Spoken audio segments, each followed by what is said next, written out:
well. So Right. they're going to kind of have to work together in that regard. Like Darius said, I have to agree. I think Kevin Byard with his breakout year, he's definitely going to be a focal point of the defense, especially in the back half.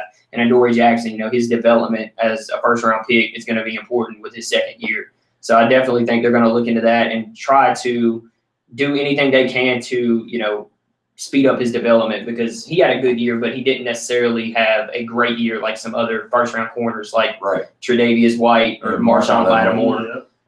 So, I mean, I think, in retrospect, Adoree had a good year, but I think next year is really going to be interesting to see how they work with him. Well, Pro Football Focus also showed some stats with him. They were breaking down anytime he still had a very low percentage. He was one of the top corners that when they threw at him, quarterbacks had a very low percentage on. So he was still a guy that, he didn't wasn't shutting down Now Marshawn Lattimore had a great season. So even the other Saints, they killed that draft class. They had three guys that were phenomenal. You had Kamara, Lattimore, and that safety who wound up whiffing on that final play game against Minnesota. The thing is, he had a pick in that game that actually wound up setting the Saints up for their comeback.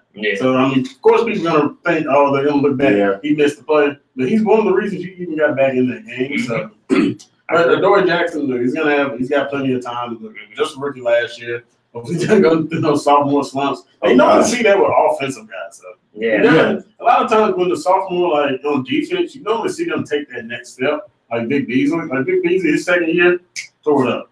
His first freshman or rookie year, they were just sitting there talking about a lot. He might not be, big enough, or he's not going to be quick enough. What's the coach name? Dan Quinn. He's got them playing. He's a stud now. He's top pass rusher in the league. So. I think what's going to help Adoree out too is that people forget how fast he is. Yeah, Adoree's an athlete. He's a freak athlete. Right. I mean, he's a track star in pads. So. Literally, that's it. And I think, like I said, I think year one was his learning year, technique, how to get his technique. Like Byard. Yeah. And then he had a breakout year this year. And I think I honestly think that's what's going to happen with Adoree next year. So, if that happens, that'll be huge. One of my friends, he's been saying, maybe Adoree is probably better suited to be a slot corner. I'm saying, no, you drafted him first overall, or not first overall, 18. It was your first round pick. 18th overall, you're gonna put him in there, and he's supposed to be your number one corner. Now, you want to move Logan Ryan to slot. Now, if you ask me, I think Logan Ryan's got to go. But that's another story. But that's the thing, though. Logan Ryan, statistically, when he's in the slot, that's where he really thrives. He's not an outside corner. He's only an outside corner because we don't really have a developed outside corner. So, LaShawn Sims is good, but he's not elite level, No. Yeah. And that's obviously what we're hoping Adoree is because of his speed and his athleticism, but he's just not there yet. There's possibly, they're probably still going to draft another corner. It's rotation. It's a big rotation thing. And, Logan Ryan's 26, 27, somewhere around there. So. Yeah. All right. Well, the Titans group, if y'all have any questions, if any of my friends have any questions, let us know what y'all want to, talk about. I see we've got a lot of comments on there. What's up, guys? What's up, everybody? Tighten up, Tighten up. Yeah. So we covered the defensive coordinator. We've got Matt LaFleur. Now, this is where I think it's going to be a little bit more interesting, in my opinion. Yeah. Personally, I look at Dean Pease and I say he's got a reputation. He's established. He's well respected in terms of defensive coordinators in the league. I think that was a really good signing, and I'm excited to see what happens with that. But Matt LaFleur, 38-year-old. Offensive coordinator from Los Angeles. Los Angeles. He's been a QB coach for, way more than anything else that he's ever done. That's been his predominant role in the NFL, and also with Notre Dame a couple years back. He was a quarterback coach for Robert Griffin III his rookie year, and he was also a quarterback coach for Matt Ryan when Matt Ryan really took off. But other than that, with him being promoted to an offensive coordinator, I'm curious to see how that happens. Because if y'all don't understand the quote marks that I put up, it wasn't necessarily because he's not a good play caller. It's just he's never really done it, even though he had the role of an offensive coordinator. Right. He worked with Sean McVay in Los Angeles this past year, and obviously we saw Los Angeles was ranked as the highest scoring offense in the entire league. 29.9 points a game. Yeah. Impressive. Yeah, but the problem is Sean McVay was really the guy that was calling the plays and setting up all the schemes and strategizing and whatnot. So I'm curious to see what happens now that we bring LaFleur in to really call plays and really utilize the pieces that we have, because we've got talent. They just have to be utilized correctly, I think. I agree. But what do y'all think? Yeah, I think that's a great observation. Seeing how I guess like LaFleur and McVay sort of like work together. Cody said Titans will be putting in that work next season. Yeah, we really do hope so. Yeah, we really hope so. I'm very excited for it. But back to LaFleur, I think as far as like how he was doing this, not St. Louis, I'm so used to it. I'm sorry, y'all. But Los Angeles, LA, just say LA. LA. Okay, yeah. But or just the Rams. Okay, so how he did with the Rams, I think this is going to be sort of interesting for me to see because, like you said, he wasn't calling plays, and I think that's something that really needs to be noted. But then again, I find myself thinking just like back because I do assistant coaching as well. Just like when you're in a room or like if you're just like absorbing everything that everyone notices, you're going to pick up on it. Yeah. So like it's what I'm saying. Like I don't try my best to call plays whenever coaches out there either. I ain't gonna lie to you. But something I will say though is that it is going to be interesting to see how does he adapt to, from just, okay, maybe we should do this to, okay, let's actually do it. Yeah. And also, I forgot to mention this as well when I started talking about LaFleur, but Super Bowl got me nervous. All right, hey, yeah, we're going to get into the Super Bowl also here in a little bit. Titans are our favorite team, so we're covering them a little bit more, but the Super Bowl, we'll get into that later. Oh, yeah, and definitely tune in Thursday, Cody. Thursday is going to be the Super Bowl heavy show. So, yeah, I mean, that's where we're really going to dive real deep into the Patriots and the Eagles. Yeah, we're going to go into it, a little bit today, just a quick little kind of summary of it, and then, we'll get back into it, like I said, Thursday. So make sure you tune in back in for that. Yeah. But anyways, back to LaFleur. One thing I forgot to mention was, I could be wrong on this, but I'm pretty sure I'm right. He was under Saban and Belichick. Yes, he was. In one way or I can't remember exactly how, but he was under both of them.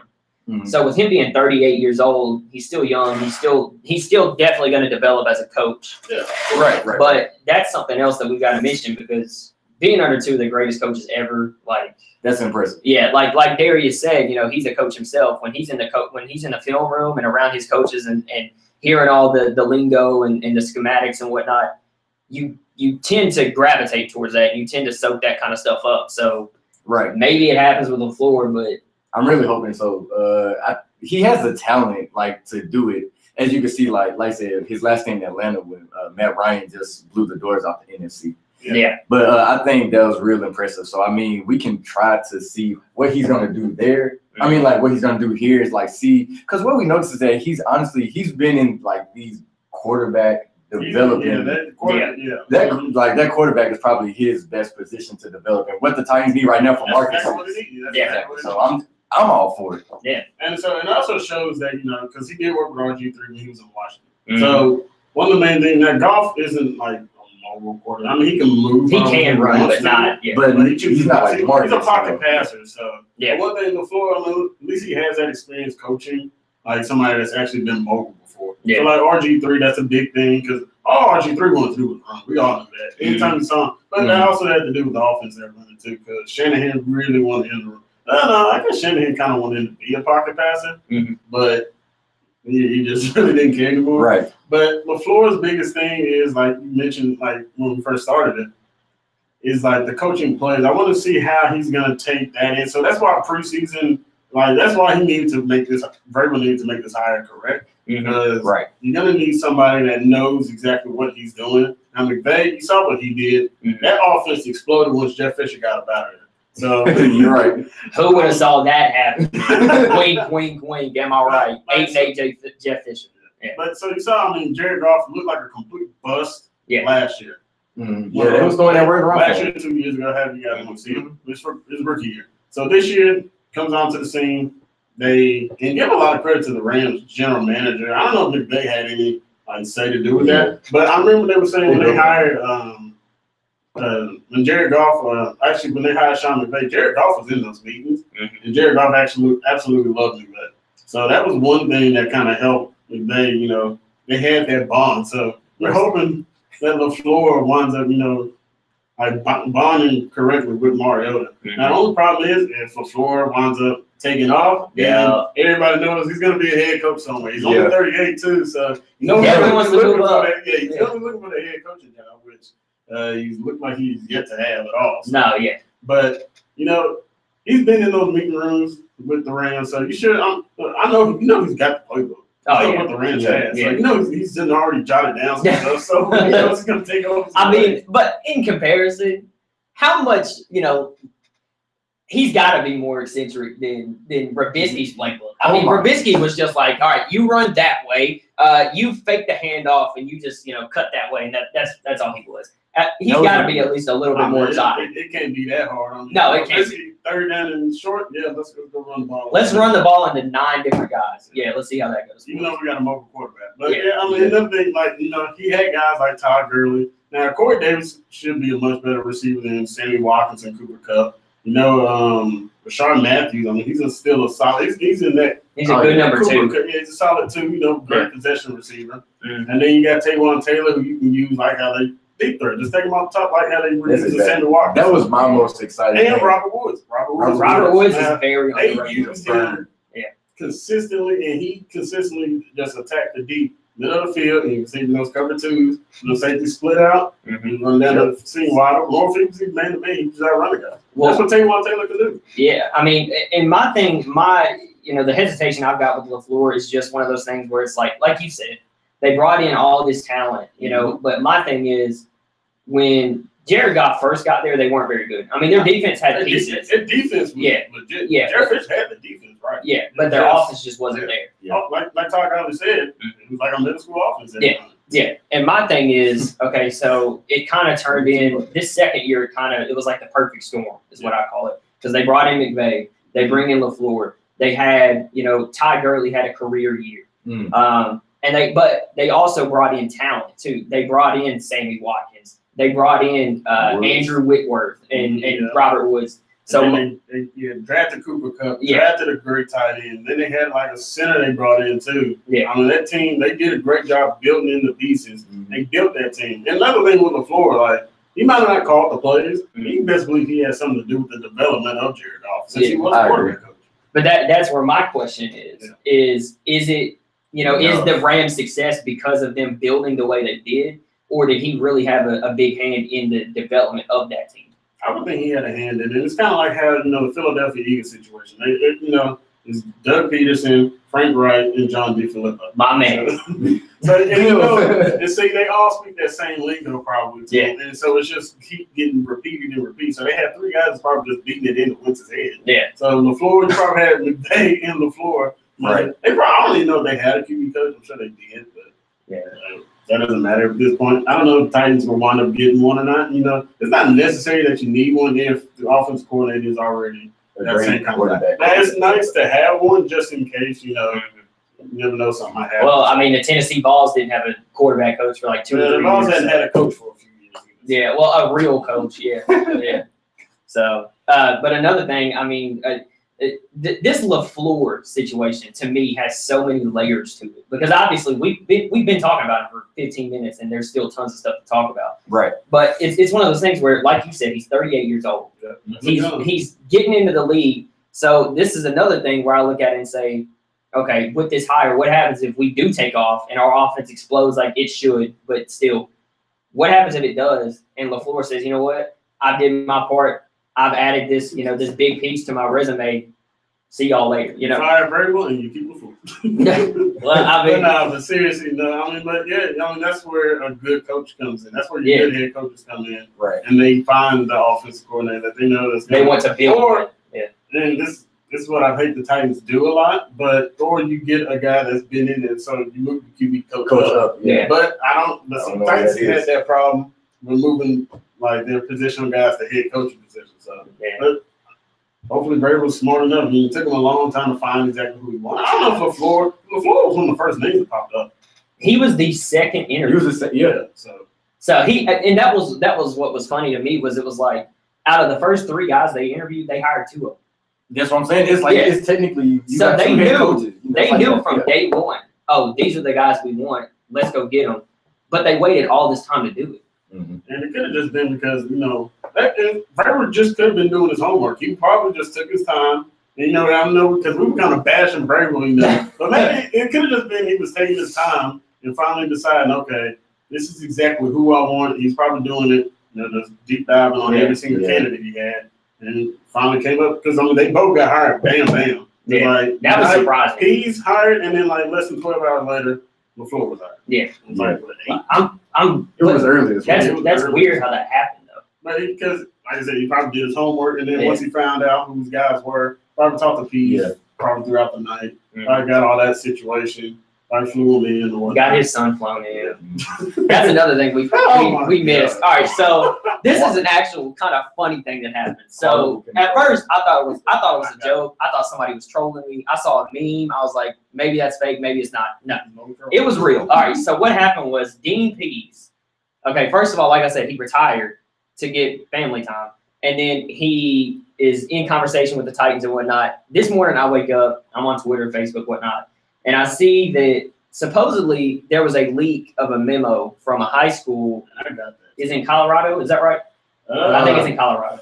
It's Green Mountain High School. Okay, Green Mountain High School. So regardless, we heard a couple days ago, I saw it on Twitter, Dean Pease said that he didn't want to join the Titans unless the Titans were, willing to bring his son in with him. So first of all, the buddy system, in my opinion, is not ever a good idea, but whatever. So essentially what happened was Dean Pease came to the Titans and also got his son to come with him, who's a high school social studies teacher as of right now, and also coaches their football team in some manner. Regardless, he coaches high school, and we're bringing him to the NFL all in one day. That to me is wild. Like, I get it. Like, sometimes, somebody's just a genius, and you're like, man, I want that guy. I don't think that's what happened here. I think the Titans said, "Oh, we really need Dean Pease, so we got to bring his son in somehow."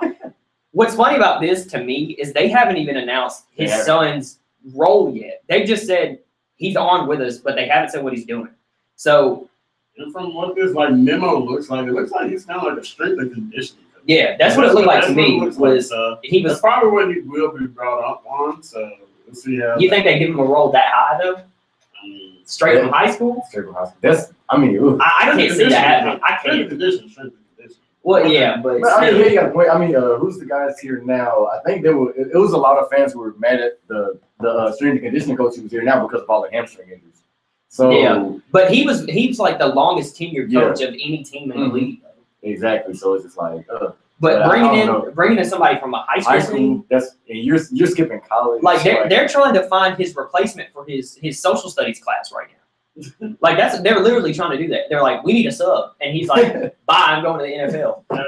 Can't blame him. Like the letter literally says, he's leaving tomorrow. So. Yeah, like that. It's crazy to me. Like I trust Vrabel. I think he's done a good job. Honestly, I really do. Like at first, I was real skeptical, but I think he's done a good job so far. Mm-hmm. But this one right here, this is this is crazy to me. But I don't know. We don't know. So quality control. Yeah, quality control. Something like that. I don't know. Maybe something small like that. Yeah.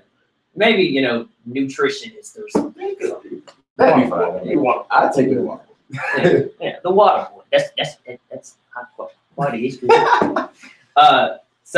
LaFleur, also, one stat that I happened to find is he was a part of the two most play action teams in 2017 with the Rams and 2016 with the Falcons. I think that's a big deal because obviously we know how effective Mariota is in play action. He finished with the highest quarterback rating in the play action plays this season. So if we can get that going, that's going to help out our offense as well. I like it. I mean, I was hesitant at first, and I wanted John DeFilippo, even though he didn't call plays either, but I wanted him. Yeah, his knowledge of the game is crazy. Yeah. I'm pretty sure LaFleur's game is too. I'm pretty sure he knows a lot. Yeah. Also, Matt LaFleur has grade A eyebrows. Just so we get that clear as well. I mean, that's got to be something viable to the Titans. I mean, what? Grade A eyebrows. Grade A eyebrows. So yeah, that's gonna be on like a T-shirt or something. We're gonna make memes out of it or something. Make memes out of eyebrows. Anyways, grade A eyebrows. So yeah, I think we should grade Vrabel's coaching hire so far. I'm waiting on it. So like, and I'm pretty much waiting on like It's sort of like because I can't like you can't grade That's a good somebody point, just too. it's kind of like how these idiots like on ESPN and NFL.com for them to those writers they always want to like rate a draft prospect the moment or they rate the draft. First of all, you don't know what the draft class is until at least 3 years in the league. That's true. And sometimes it takes even longer for that. Like look at Matt Ryan throughout his entire career. Like now, like he struggled like pretty good. Like he wasn't just blown out the water It took a until while. like he got into his 30s. You can look at Tom Brady. Brady's best numbers are in his 30s than he was when he was in his 20s. So. Yeah. But That's a good I can't grade this yet until I see what this offense is going to do. Pretty much, I see how the draft is. Now, most person I trust the most is John Robinson. So. Oh yeah. And J-Rob, we trust. Yeah, he's Most probably That man's a Outside of, genius. Outside of my boy Jarrell Casey, besides that, because he's the most, he's the best player on the team. Well, I have to agree with that. I mean, that's a very valid point. I personally don't even like grading quarterbacks until probably 2 or 3 years into their career. And even then, that's early quarterbacks. Yeah. Quarterbacks are majority quarterbacks take the longest to develop. Now, if you want to grade a running back or wide receiver off the rip, fine. Yeah. Offensive line tend to take a while too. Yeah, true. So I think that's a good point. Good call. Good call. Yeah, good call. Good call. You kind of swerved on that one, but I'll accept that. But I mean, it's true. It's a truth. Yeah, you're right. Your quarterbacks and offensive linemen last a lot longer than most positions do. Now, life expectancy in the NFL is not long anyway. Like, isn't it like 3 years on I think average? it was like 2.5. But Yeah, I think something it like jumped up a little bit to 3. Yeah. That's because you got all these bench guys sitting out there to be in the league. You got guys like Brock Osweiler getting paid. Right. Yeah. You got guys On the like bench. Matt Castle just sitting there getting you 1 game maybe every 5 years. Yeah. All right, so the next thing we were going to talk about, check out the blog. I wrote a piece about DeMarco Murray and Derrick Henry, 65southsports.wordpress.com. I called it Crowning King Henry. I thought it was kind of clever. I like it. You like it? Okay, cool. I love the That's the movie. Yeah. So Derrick Henry, as we all know, is an absolute monster, 245-pound monster that runs about 20 miles an hour. It's crazy. 6'3", absolute freak of nature. Heisman winner too. Heisman winner. And also the Bammers love him. You know, they never, ever quit hearing about Derrick Henry from the Bammers. But regardless, my article I wrote was pretty much about how it looks like this might be the end of the run for DeMarco Murray in two-tone blue. How do we feel about that? I hate to see it, but I agree. Yeah. The reason why I hate to see it is because his first year here was so good. Mm-hmm. He had 1,300 yards. Like led the AFC in rushing. Yeah, led the AFC in rushing as far as like a running back. Like it was pretty crazy. But I mean, but at the end of the day, like Derrick Henry, when it was time like to put up the numbers and do what he does, I think Derrick Henry did a great job in doing that. I think there's still some things that we could tweak about his game, or like that we can critique about his game. You know, that like sometimes like bouncing to the outside on plays where you don't have to. Or just completely missing blocks that gets Mario blown up. Devastated. Yeah. Chiefs game. But yeah, I think I really want to see how Derrick Henry goes in this new offense with how he had Todd Gurley, because we know Derrick Henry's not gonna like jump over anyone like how Todd Gurley does. He's not gonna run him over. He's just gonna run him over. Yeah. So we see what Derrick Henry does with screens. Hinge Point, Indianapolis, you know, the Monday night game where he took the screen pass all the way to the touchdown in the fourth quarter. And it's been a lot of times where Derrick Henry has just closed out games night in and night out. And I think that he's honestly going to keep on doing that too because of how consistent he is. And sometimes he can be inconsistent too. But as far as like seeing what he can do, I think we have an idea of like what kind of runner he is. He's just going to like plow you over. He's a downhill runner. So the thing with like Derrick Henry, from what it looks like, he averaged 4 yards a carry. So the ball 3 times he's a guy that falls forward. Yeah. Now, he's so big. Thing is, like, and for whatever reason, like, Robisky wanted to get him to the edge a lot. Now I get it, he's a fast guy, but they run some toss plays, and it's just like, why? That's one thing I hate. Can we just remove Robisky from our team history altogether? Just like, But like that's one of the plays I hate the most is a toss play. Because one, D ends are too fast. Linebackers are running like freaking safeties nowadays. So and you already got corners that are fast enough who are most are tackling better. You don't have a bunch of Deion saying the corners who just play coverage and can't tackle. So, but Don't talk about Deion like that. oh no, but I'm just saying Deion couldn't tackle. But the thing is, like, you know, Henry, he's a guy, you know, put him between the tackles, and like you said, the Indianapolis game, he had the two runs I love the most out of Derrick Henry was the Indianapolis game 2 run, where he had like the fastest time that week. Like, literally ran 20 miles an hour. Yeah, and it was more than he even outbeat Tyreek Hill on the play. Yeah, for his speed. I'm really do that. It was in the playoffs. Yeah, that one with that touchdown. No, it was another play they had. It was during the regular season. Yeah. But that other run, the other second run, was that run in the playoffs where Mariota throws the goat block. Yes. Oh, man, what a block. Mariota. No, I mean, he saw the hole wasn't there and then bounced it out to get there. So, yeah. But, I mean, you ask me, it's time to move on from DeMarco Murray. They got a few guys that they got to go ahead and move on from. Murray's going to be 30 this year, I believe. Yes, 30. So, it's him. And he's going to have $6 million on him next year, too. Yeah, so you got to go ahead and just cut ties with it. And it's no offense to Murray, but it's like this for almost every single running back. Almost all running backs. For whatever reason, when they hit 30, every body just shuts down. It's a wall. Yeah. So Matt Except for Frank Gore. Frank was the only exception. Yeah. Frank was like the only. And Matt Forte kind of. Yeah, he's up and down, but Yeah. Bears got rid of him. So, I mean, and it was time to move on. But the thing with running backs, you can find them. Like, Dama doesn't. Yeah. the Dama doesn't. Yeah. And so, my biggest thing is to replace Murray, you don't need 2 power backs on one team. No. Kim is a power back with speed. Mm-hmm. Yes, they just need to get a guy that has pure speed that can just take the top off, or not take the top off, but you know, can just hit that hole and just go. Now, somebody doesn't need a burst. That's what everybody's saying. Keon says Murray is out of here. We all agree with you. Yeah. We also agree with your previous comment. I'm not going to say that out loud, but we do agree with you there. Rabiscuits was not the guy we needed. Biscuits, Majin Buu. Yeah. So, yeah. But going back to Chandler's point about we need a speed back, free agency this year for speed backs is going to be crazy. Jared McKinnon is out there. Not even Jared McKinnon. Yeah, he's talented. Yeah. But Dion Lewis, imagine him out of the backfield, that would be a receiver back that also has speed. And he's a Patriot, too. Yeah. I mean, John Robinson, that Patriot relationship. The thing is, Will, it's saying that Belichick. I don't believe Belichick. I don't believe all that hype that they got going on over there. But like Belichick's gonna keep somebody like that. Yeah. But a lot of times he keeps like those type of guys. You don't. He moves on from a lot now. Mm-hmm. Just believe LeGarrette Blunt's gonna probably be back there next year. Oh yeah. No, he leaves and then takes time off and then leaves again and then comes back. So that's what Blunt's probably gonna do. He'll probably end up being back there. But they like Dion Lewis a lot as much as they like James White. Mm-hmm. Now, James White, you definitely tell there was a difference when he was in there. Yeah. Look how much they were using him when they played the Titans. Yeah. James White and Dion Lewis were just moving all over the backfield. It was pretty much just extended handoffs. Mm-hmm. It's really good.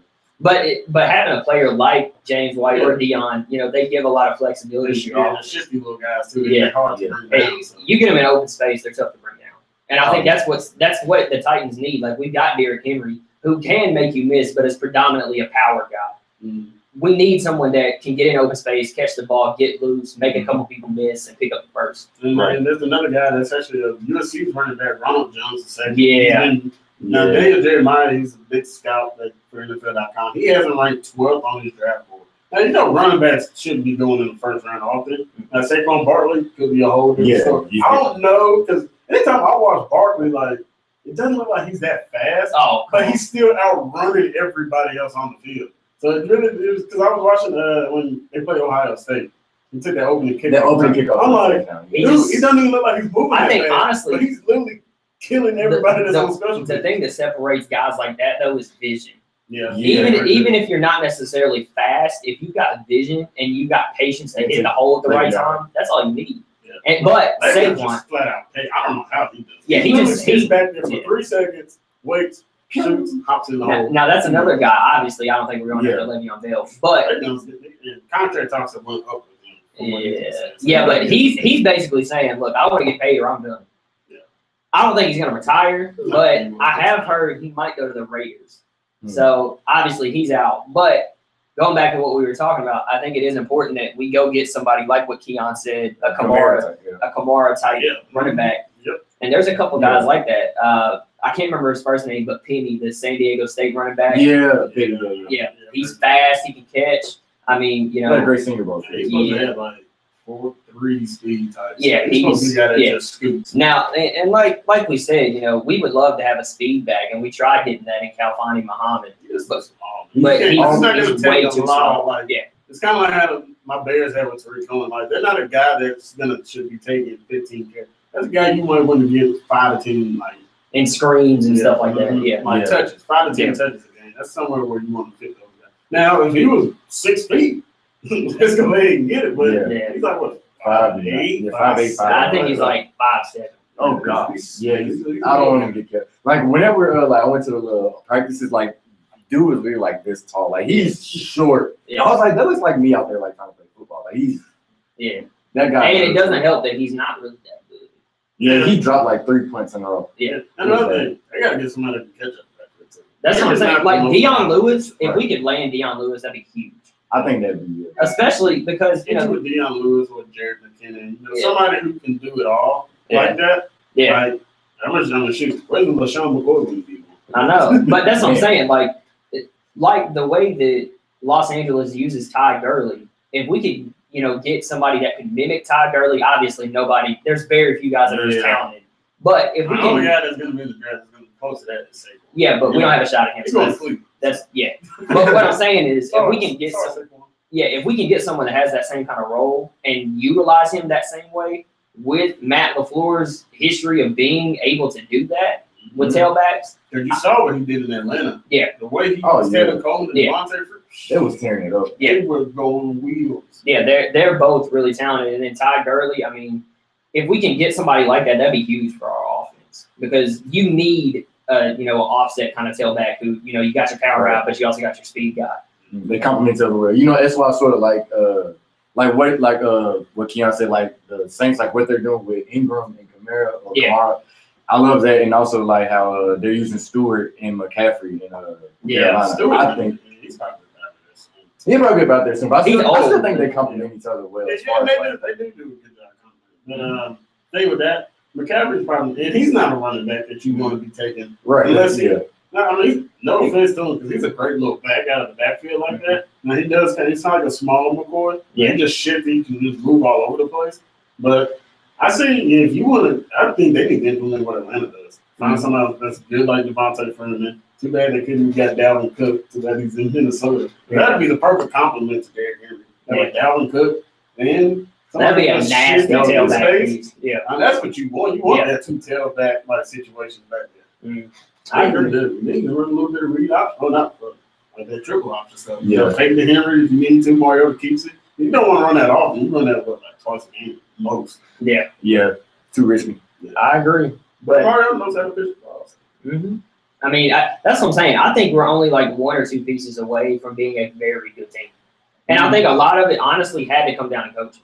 Because, Yeah, I mean, like now that we've got somebody in our offense like LaFleur that's been a quarterback coach for guys that turned out to be really good quarterbacks, this is huge. I mean, and like I said, I'm skeptical because he's never called plays before. But with him having the ability to develop quarterbacks, we know what Mariota is. He's a very talented quarterback. We just have to unlock it, and we have to utilize him correctly. And having somebody that has a history for developing quarterbacks, I think it's going to be a big year for Mariota, especially because he's never had someone that was able to utilize him effectively, but also Not an NFL. no. Right. And I think with him having a spread style offense like what he ran at Los Angeles, that's huge for Mariota Yeah. because that's what he's comfortable with. Getting back to his roots. And if we can manage to get maybe one more receiver and maybe one more tailback and shore up the offensive line a little bit, I think that's huge. So, I mean, you don't even need like a flat out deep threat. Because, I mean, Corey Davis and Taylor Taylor can be those guys. So if you can just get somebody who's supposed to be a possession receiver, that's what Decker was supposed to be. It's somebody that Red zone threat too. red zone threat is somebody that you could rely on to catch the ball on third down if you needed it. You know what? Because Corey Davis is in and out of the lineup. And then, you know, they didn't use Taylor Taylor hardly in the passing game. So you don't know what he can do. Tyler Sharp was out all year. They put Harry Douglas in front of Taywan Taylor. I don't understand why. And so, but that's probably your next best. Just get somebody who has just reliable hands to make sure he's gonna catch it 95% of the time.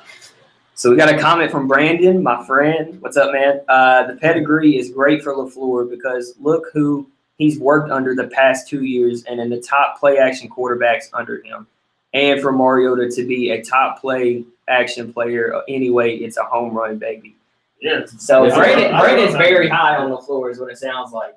Oh, yeah. I mean, we agree. We think that, you know, with him being with him having a hand in having one of the most, you know, play action oriented offenses in the past couple seasons, we think that's big just because Mariota is so effective in play action.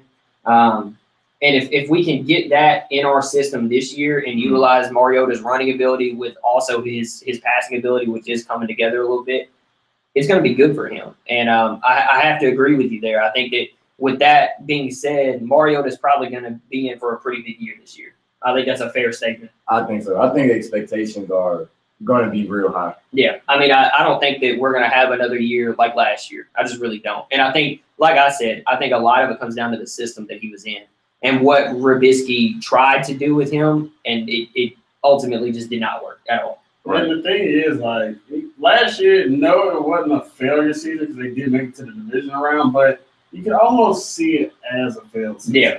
Because they were 9-7, they went overtime with the Browns. went overtime, and they had the weakest schedule throughout the entire NFL based on like the opponents. So whatever ESPN came out with, they had the weakest schedule. So I mean, because you looked at the year before, like they won games that they weren't supposed to be winning. Like the two biggest games was that Chiefs game when the sucker picked the game with the field goal. That was Andy Reid's fault. Shouldn't have called the timeout. And they went out there and beat the Broncos, and they blew out the Packers. And the Packers. Blew them out. I love seeing that. Oh, yeah, that was great. Just in case y'all don't know, Chandler is a Bears fan. So anytime he can, you know, dog the Packers a little bit, that's what he's going to do. Dog anybody in that division. Yeah. So, take out what you're missing too from that negative. Me and Darius, we're Titans fans, always have been, always will be. Titans still number 2 team. Yeah. Yeah, tighten up. But me and Darius, we're Titans fans, so we hate the Colts, the Texans, and the Jaguars. And we were also very happy to see the Jaguars get beat last week. So it's also to note no Pittsburgh fans either. Oh, okay. All right. Well, there you go. Brandon also comes back and says, and get a downhill runner, it will open up the pass. We will kill it. Just need for wide receivers to progress and catch balls, not drop passes. Well, and that's what Derrick Henry is. Derrick Henry's your downhill runner. Yeah. That's the guy because that's why you get rid of Murray, because Derrick Henry has both. He can do both. He can. His pass catching has gotten better, but he was struggling early. That's only that and blocking is where he's got to take that develop. Step. Yeah. He has the home run ability, and he also has that power to blow over us. Yeah. And like I hope that we kind of Trubisky did one thing right. I will give him credit for this one thing, and probably this one thing only. He utilized Derrick Henry correctly, in my opinion, for the most part. Now, obviously, Derrick Henry's vision to bounce outside and all that, probably not a good idea all the time. But when I say that he utilized him correctly, I mean that he let DeMarco have majority of the carries early on, and then he brought out this 250-pound guy that will run you over and can outrun you, and brought him in the fourth quarter and wore you down that way. Yeah, and I also didn't have that DeMarco Murray was dealing with injury. Yeah. Now, he only missed one game, but he was dealing with injury all season long. Yeah. And then when he ended up, that foot injury that wanted to, so he's probably dealing with both. Yeah. Probably for the majority of the season. And they probably saw him on the sideline consistently. He's probably a lot of times at the training. It was like, he's not going to finish his game. Derrick Henry's the fresh guy. He had young legs. He only ran the ball 110 times last year and 176 times this year. It's going to 176 yards, 176 attempts for 744 yards. He had 5 touchdowns this year and last year. So he's going to be 1,000-yard rush, probably around 1,200, somewhere around there. Once he becomes the premier back. If they keep Murray, then you got a problem. But new coaching staff, new everything except for John Robinson. I expect Murray to be gone. Yeah, I do. I mean, that was the whole, the main point of this discussion is DeMarco gone? And I think we all agree that he probably is. Yeah. I am a big fan of DeMarco. I think he did a great job for us for especially his first season here where he led the AFC in rushing. But I think it's one of those times where it's just like when you're a tailback and you're 30 years old and you have injury after injury after injury and you got a pretty big contract coming up. And he's always been hurt too. Yeah. And except for that year in Philly where they was and Dallas ran him into the ground and gave him the ball almost 500 times that one year he was there. I mean, it's one of those things where it's like all of these things add up, and eventually when you bring in someone like Derrick Henry and he performs like he did against Kansas City and puts up 156 yards, it's kind of hard not to go in the direction of the younger guy who's also looking like a very promising talent. Right. So I think that we all agree DeMarco Murray's probably on the way out. Hopefully he'll bounce back, and hopefully he'll land somewhere that, you know, utilizes him right and he has a good year for them. I mean, New England always manages to find somebody. You know, as long as Brady and Belichick is there, they will always get free agents. And to also bring this up, like, so this was his second worst career average in yards this year. He averaged 3.6 yards this year. DeMarco? DeMarco, he had in Philly. So he had 184 carries for 659 yards. And that's not what you want out of your running back, especially when he's aging. Yeah. It doesn't show that. It showed that he's already started his regression, not, you know, fighting. His prime is over already. Yeah. His prime is over. The year before, this first year he was with Titans, that was probably his final year of his prime. I think the NCL thing sort of put a stamp on it. Yeah. And it's I sort of feel bad for him because that's an injury you don't want anyone to have. But I think got to come in. Brandon comes back again, and he says, need a small fastback to complement Henry like Sproles, but if we can stay healthy on all phases and keep the chain gang going, we will be a great team headed forward. And you don't need necessarily a small back. That's kind of what I've been saying. You just need somebody that's got clear speed who can make a lot of people miss mistakes. Yeah, I mean, you don't necessarily need like a big name like Sproles because obviously he's going to command a big price tag. But he just tore his ACL and broke his arm on the same play. Yeah, so he's going to be out for a while. But in essence, we do agree we need another guy that's got speed, that is known for his breakaway, you know, speed and the ability to make guys miss an open field. So we do agree there also. So we covered OC, DC, we covered DeMarco Murray. Let's talk about the Super Bowl for a minute, just a little bit, just a little sprinkle, you know, because we're gonna do another show on Thursday. Come back and hang out with us 4:30 Thursday. That's when we're really going to dive into the Philadelphia Eagles, New England Patriots matchup. I'm not going to say who I'm pulling for. I'm not going to say who I think will win. But regardless, we'll get into that Thursday. But let's just do a little bit here. Oh, all right. Not Sproles in general, but a player like him. Yeah, we agree. Yeah, something like that. Exactly like that. All right, so we've got New England and Philadelphia. Now, also, before we start this, did y'all see Sylvester Stallone's post on Instagram? I did not. Okay, it was him, Rocky Ford. If y'all seen Rocky Ford, you see it, where he's standing up to Drago, and Drago's like looking down at him, you know, and on one arm, on Rocky's arm, somebody photoshopped the Eagles logo, and then on Drago's arm, somebody photoshopped the Patriots logo, and Sylvester Stallone put it on his Instagram. Oh, man. Because they shot it in Philly, so I thought it was kind of funny. So it's clear who he's pulling for, but regardless. Pretty great. Yeah. All right. So I first of all, I love the Super Bowl, not necessarily because, you know, I care for either team, because I honestly could care less about either team. But agreed. You know, the spectacle of the Super Bowl is what's cool to me. Is you got the commercials, you got these two fantastic teams, you know, going at it and whatnot. You got Tom Brady. The lights are shining brighter than any game of the season. And I think it's going to be interesting. I really do. I think a lot of people are just automatically saying, oh, New England, easy. Yeah. But I think a lot of people are overlooking Philly. I really do. I mean, I don't think that it's going to be like, you know, Philly's going to come out and just manhandle them. But I do think Philly has a better chance than most people say they do. Yeah, I agree. And one thing I find so interesting about the Super Bowl is that throughout the whole playoffs, Philadelphia has been an underdog. And even in the Atlanta game, they were an underdog at home. And I think that's the part that's sort of like pretty crazy. And then they go on and play Minnesota, where they're an underdog again. And it's just like, it just keeps on happening. So, and now it's like you said, you're on the biggest stage.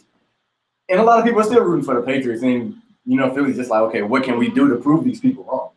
So I'm just sort of, that's the storyline I'm sort of interested for. Like, what is Philadelphia going to do this time? Yeah. Like, especially with not having wins.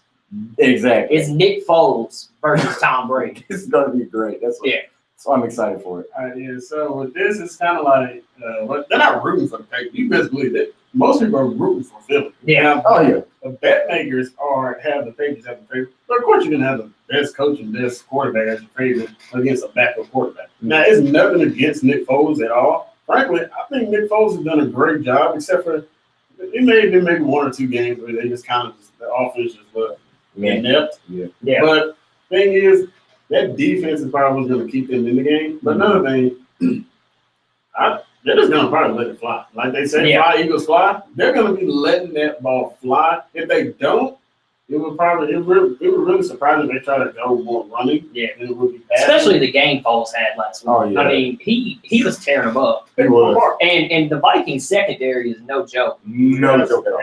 Arguably one of the best quarterbacks in the league. One of the best safeties ever. Yeah. I mean, he's always an all-pro, probably on the path for a future Hall of Famer. But another thing, if you look at all New England Super Bowls, you look at every single one of them, they decided by 6 or less. Mm-hmm. And the only one that was 6 was the one they won last year in overtime. Yeah. So all their games are normally decided by a field goal. New England's not a team that's going to blow you out in the Super Bowl. Nah. They've been blown out in the Super Bowl, but they're not going to blow you out in the Super Bowl. I mean, to me, like, in terms of the matchup, I think that, Philly, one way that they can win this game is throwing it. And it's not necessarily because Nick Foles is such a great quarterback. I mean, he's not bad, but he's definitely not elite. Yeah, elite. I got something about that when we go for Thursday. So I got some. It's actually a very interesting stat line when you look at it. That's cool. It was something ESPN posted. So yeah, but I think we got another comment. All right, Brandon's back. My man Brandon coming through in the clutch. All right. What do you think about the cheating scandal with the Patriots? Do you believe it, or do you think it's just all in our heads? Because to the causes and some of the pats on the back, pun intended, by officials towards the Patriots, I think there is something to it. What do you guys think? So should we go in that direction? All right, let me finish this real quick, and then we'll talk about that in a minute. We can get into that on Thursday. Yeah, that's a Thursday topic also. So come back and hang out with us again, Brandon, because you always have good questions. One thing, like I said, it's not that Nick Foles is such a great quarterback, but you could just tell. Like last week when the thing that the Patriots aren't very good against is the pass. Like when you look at their rankings, they're oddly similar to the Titans in every single way, especially on defense and especially against the pass. The one thing the Patriots do is they'll give you yards, but they won't let you score. Oh yeah, Matt Patricia's no. They got that Denver don't work. Yeah, they will let you put up yards on them, but they're not going to let you score. Now that also translated to a lot of their games this year because the Patriots have the highest scoring defense in the league. So that's one of those things where I think Philly's going to come in and say, look, we're going to throw because we've shown that we can throw and we can make plays with Torrey Smith and Alshon and all these guys. But that's how they're going to beat them, I think, because that secondary really isn't all that great. And if they can throw on the Vikings secondary, I really think they can throw on the Patriots secondary. If you ask me, they're probably the one because New England always isolates the best player on your offense. Yeah. So you saw last week they shut down Fournette. Fournette was, he still has like 75 yards because he ripped off a decent sized run. But he was locked up for the majority of the game. He was having 2-3 assists. So he's more likely either he's gonna focus on Ertz or he's focusing on Jeffrey. My guess is he's probably gonna take Ertz out.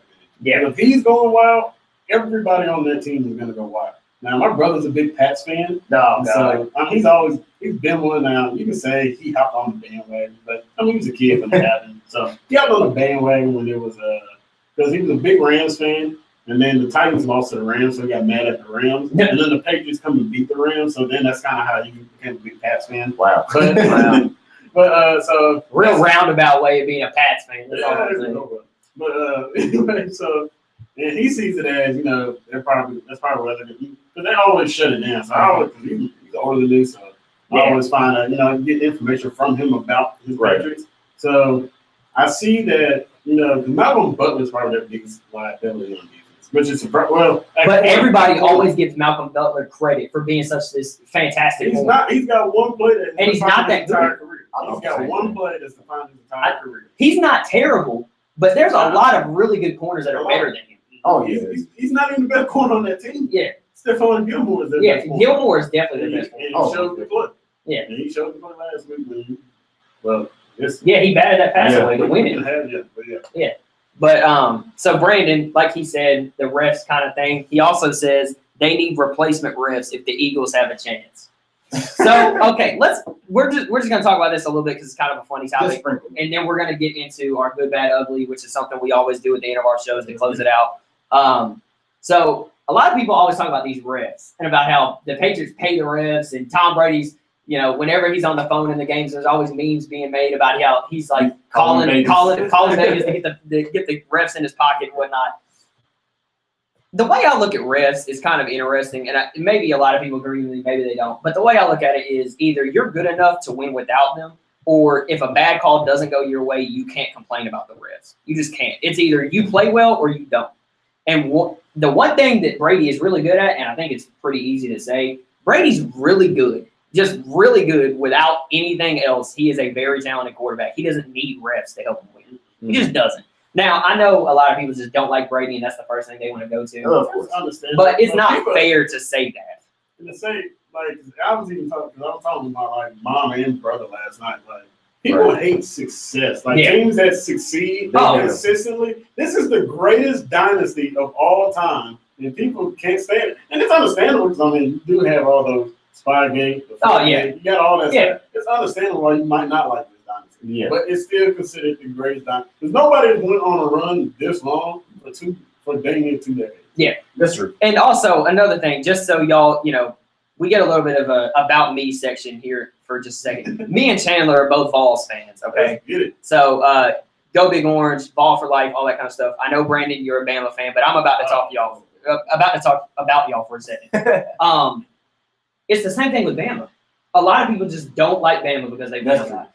Now, like I said, I'm a Vols fan, but the way I look at it, reason not to like. No, I'm not even going that direction. I'm saying even though I'm a Vols fan, I can understand why people don't like Bama and why people get upset. He said roll tide. Yeah, he said roll tide. I wasn't going to acknowledge it, but that's beside the point. But it's the exact same thing with Bama. People dislike Bama because they win all the time. You know why they win all the time? Because they're really good and they have Nick Saban. Yep. That's true. They got Bill Belichick and they got Tom Brady. Yeah, it's that simple. It's not that they need refs to win. Nobody says Bama wins all their games because they have referees. And if they do, they're just being upset. That's really honestly, you never really hear that out of their game. Now, if you're watching the game, you're probably watching Twitter and all that. You probably can say, but there's another thing. Like Bama does a great job offensively, just manhandling you, up front. I mean, And none of you need to speak on the defense. We know that's defense is always going to be strong. Yeah. Now it's years here and there. Like you see, like that's the greatest Bama team like ever. Now this was not one of the best Bama teams. But that was definitely like, and it's real. And I think it had a lot to do with Kiffin, the way he just designed everything. Yeah. They always had somebody running butt naked over, and it always came at the perfect time too. Yeah. They needed that home OJ Howard. Boom. Wow. Against Clemson. You saw it during the game against Georgia. Somebody wild. You always would see what's his name for Amari Cooper. Always up Julio Jones. They always had a play or two here or there where they just had somebody just streaking wide open. Yeah. Now their biggest problem, they just never had a quarterback. I agree. And imagine they ever had a quarterback that stayed played for them. Now this Tua kid could be a legit guy. Because he looks like it. Yeah, I don't know if he's a great reader. Because like my brother he brought this up too. Like the one time he had to make a read, he wound up throwing a pick. Yeah. And he was just a lot of the stuff he wasn't check. I think because he's nervous. That's what I was saying. Maybe because he was real nervous. That's his first game. I mean, could you imagine? Your first game is a national championship. I think he came in like here and there, but that's like one of these it's almost you almost started it. Nick Saban in the national championship game. Put yourself into his shoes. He comes up to you and says, "Son, I'm taking Hurts out. You're ready." And you're like, okay. And then you got to go out and play well in front of Nick Saban on the biggest stage of the entire season, and he goes out and he plays away. They say like after he threw that pick, most people like they get scalded by Saban after they do something dumb. He pat him on the back, and they leave. Yeah, and walk to the other end of the field. He stayed next to Saban and put his hand around, or put his arm around him. Yeah, right.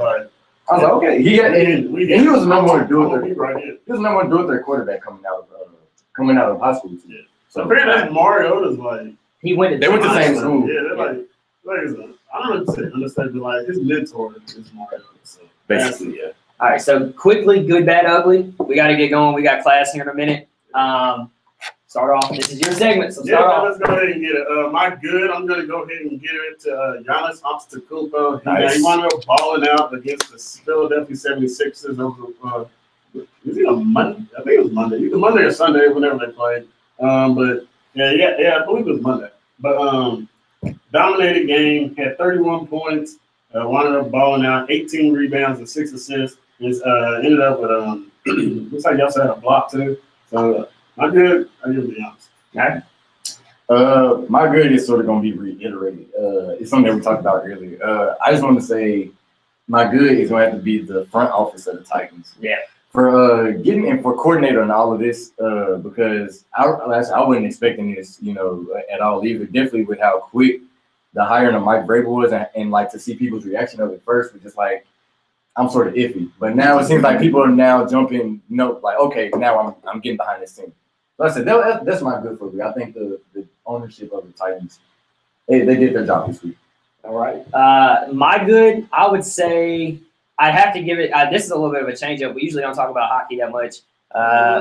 But I do want to talk about the Preds for a second. The Preds are on fire right now. All-Star And game. a big thing that just happened is Philip Forsberg last night at practice took his non-contact jersey off so he could play pretty much any night. We got Chicago coming up, our biggest Tonight, rival. right? Black Hawks. Yeah, so Yep. I think it's tonight. That's Yes, something tonight. interesting about that too. Yeah. Our professor said it's going there. That's the Preds' biggest rival, but the Blackhawks' biggest rival is the Blues. Yeah. I don't like the hockey They're all rivalry- interconnected. It's like that with the Red Wings too.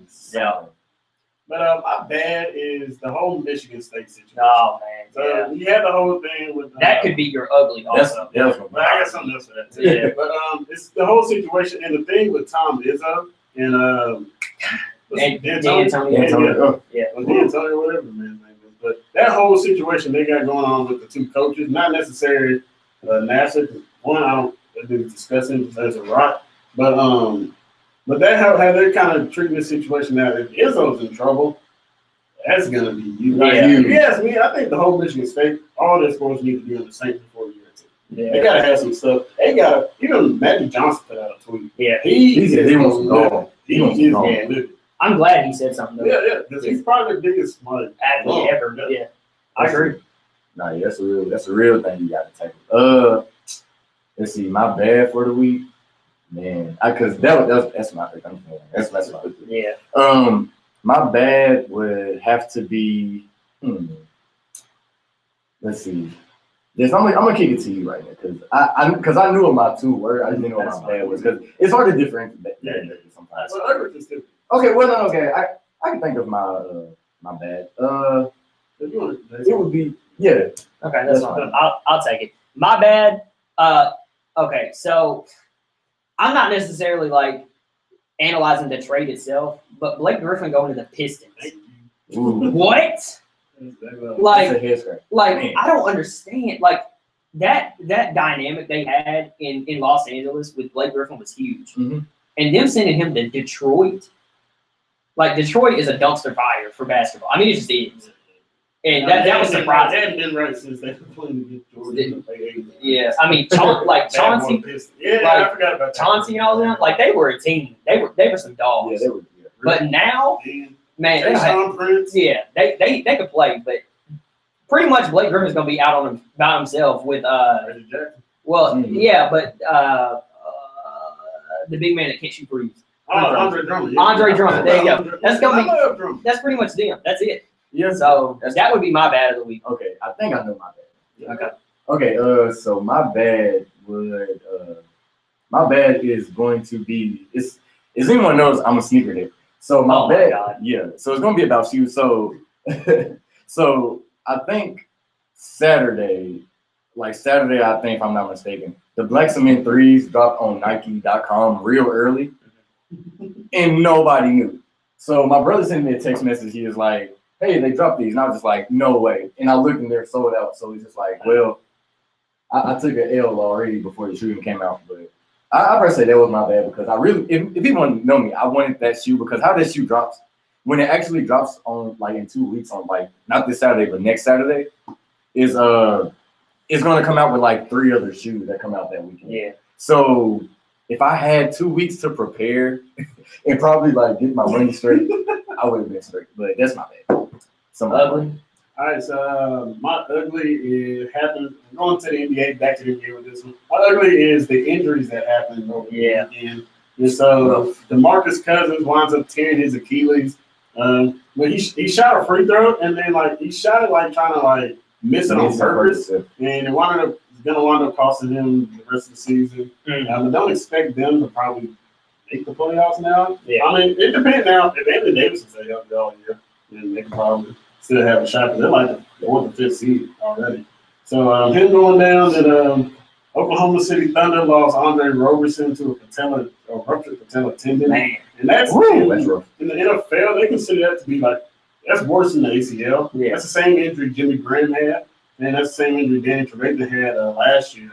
And it's like it's pretty much a year-length recovery before you come back. So, with Danny Trevathan, because I remember when he said when he started, he was like the moment after he got done with surgery, he was trying to work out his knee because you can't just sit there and like let it like heal on its own. And I think that's what maybe Jimmy Graham may have done. And then my other one is John Wall wound up. He's gonna have 2 months. He's gonna be out for 6 weeks. Got to get like a knee cleaned up. So NBA man losing some big stars. 2 guys that were on LeBron's team in the All-Star game. So I don't know who's gonna replace John Wall yet, but Paul George is replacing Boogie Cousins. So yeah, man, they had a rough week. Yeah. That's it. My ugly is like what you said earlier, but the perspective I guess I'm coming from that makes it different is that I'm a Michigan fan. Yeah.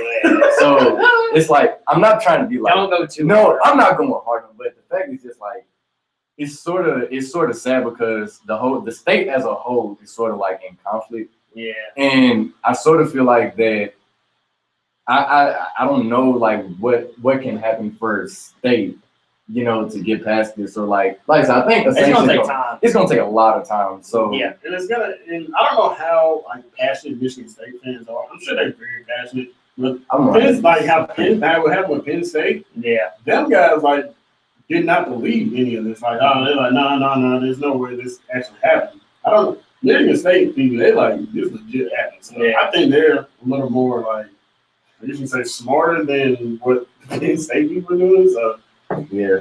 My ugly, I would say that my ugly was okay. Did y'all see the video of the guy that ran out on the Pelicans home court? All right. This man had courtside seats. He had on like their official practice uniform, and he runs out to the court and starts shooting threes with the team. And nobody realized it. And he was out here stretching, you know, doing all these knee stretches, like you know, doing jumping jacks and all this. And somebody on the Pelicans staff passed this man a ball, and he was shooting on court. First of all, that's ugly on its own. Second of all, y'all need to watch the video. If y'all haven't seen it, y'all have to watch it too, because this man's jump shot was worse than Lonzo's. That thing was ugly. Like, ugly. I don't know what was going on. I don't know who taught him to shoot. I don't know if he's ever been taught how to shoot. It was ugly. So there, that too. But also, it's a hilarious video because a security guard comes up to get him, and he looks like Paul Blart. So that was kind of funny too. And he wasn't having any of it. But he just sat him back down, and then he gave him a stern talking to, and he was talking to him like this. And yeah, so that was my ugly. Any last couple things? No, that's it, man. Another great show, you guys. Yeah. Great show. So Thursday, come hang out with us again. 65 South Sports number 3. This is number 2. I'm Jason. Darius. Chandler. And this is our show. See you guys later. Thanks.